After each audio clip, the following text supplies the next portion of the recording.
हम खर्राटे क्यों लेते हैं? अगर घर में कोई खर्राटे लेता है तो बाकी सब लोगों को सोने में काफी परेशानी होती है। खर्राटे हमारी श्वसन नली के ऊपरी हिस्से के कंपनों के कारण होने वाली आवाज होती है।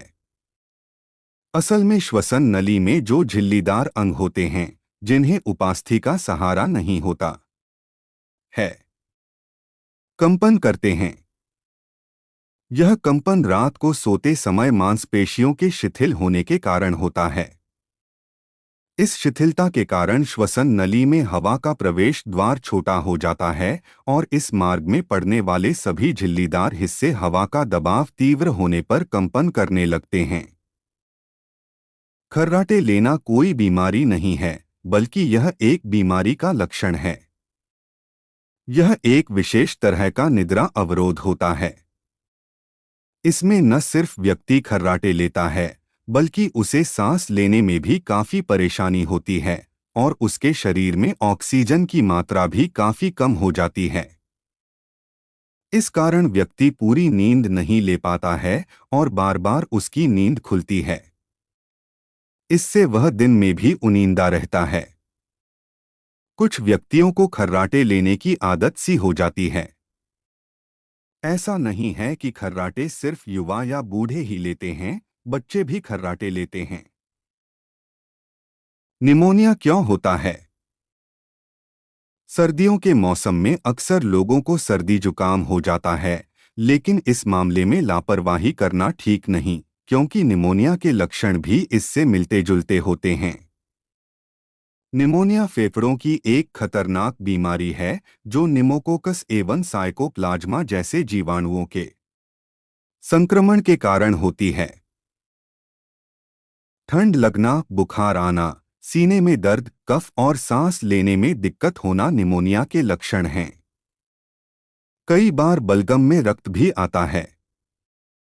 सामान्यतः निमोकोकस जीवाणु हमारे शरीर में ही रहते हैं, लेकिन हमारे शरीर का प्रतिरोधक तंत्र इन्हें नियंत्रित रखता है। मानसिक रोगियों को बिजली का झटका क्यों देते हैं? कुछ खास मानसिक रोगों का उपचार करने के लिए बिजली के झटके देकर मरीज का इलाज किया जाता है। इस पद्धति को इलेक्ट्रोशॉक थेरेपी जाते कहते हैं।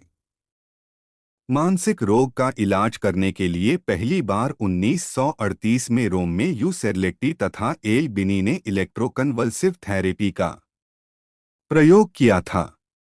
तभी से यह तरीका आमतौर पर गंभीर किस्म के मानसिक रोग जैसे तीव्र अंतःजात अवसादों तथा सीजोफ्रेनिया की कुछ किस्मों के इलाज में प्रयोग किया जाता है। इस थेरेपी में मरीज के सिर पर 2 इलेक्ट्रोड उपयुक्त स्थिति में लगाए जाते हैं तथा 50 से 60 हर्ट्ज की प्रत्यावर्ती धारा को इन इलेक्ट्रोडों से 0.1 सेकंड तक गुजारा जाता है। विद्युत धारा के गुजरने से चेतना में तुरंत ही ठहराव आ जाता है और व्याक्षोभ का दौर पैदा हो जाता है। 2 से 6 सप्ताह तक की अवधि तक इलेक्ट्रोकन्वल्सिव थेरेपी सप्ताह में 3 बार की जाती है। कुछ गंभीर मामलों में डॉक्टर इस थेरेपी का प्रयोग दिन में 3 बार भी करते हैं। कभी कभी इलेक्ट्रोशॉक थेरेपी से गंभीर जटिलताएं भी पैदा हो जाती हैं। हालांकि मानसिक रोगों के उपचार में यह तरीका बहुत कारगर सिद्ध हुआ है, लेकिन कभी कभी यह रोग को बिगाड़ देता है। कुछ लोग हकलाते क्यों हैं? बोलने की प्रक्रिया होंठ हिलाने भर से पूरी नहीं होती है, बल्कि इसमें स्वरतंतु, गाल, जीभ और होंठ के बीच सामंजस्य की जरूरत होती है। जब कोई व्यक्ति इन सब में सामंजस्य स्थापित नहीं कर पाता है, तो वह हकलाने लगता है। हकलाने के कारण वह किसी शब्द के पहले अक्षर पर अटक जाता है और थोड़ी देर बाद पूरा शब्द बोल पाता है। उसे माँ बोलना हो तो वह माँ बोलता है। बोलने में दिमाग के कई कार्यों में भी सामंजस्य होना जरूरी होता है। अगर दिमाग के सुनने और देखने का काम करने वाले हिस्से में किसी तरह की बीमारी हो जाए तो वह ठीक से काम नहीं कर पाता है और इसके कारण व्यक्ति हकलाने लगता है। हकलाने के कारण चेहरे की मांसपेशियों द्वारा अपना काम करने के बाद भी आवाज नहीं निकलती है। इसकी शुरुआत किशोरावस्था में होती है। हकलाहट महिलाओं की अपेक्षा पुरुषों में अधिक पाई जाती है। डॉक्टर इसके सही कारणों का पता लगाने में असफल रहे हैं। यह बीमारी शारीरिक विकृति या भावनात्मक परेशानी से जुड़ी है। इसको ठीक करने वाली कोई दवाई अभी तक नहीं बनी है, लेकिन इसका इलाज साइकोथेरेपी और स्पीच थेरेपी के जरिए किया जा सकता है। इंसान को भेंगापन क्यों होता है?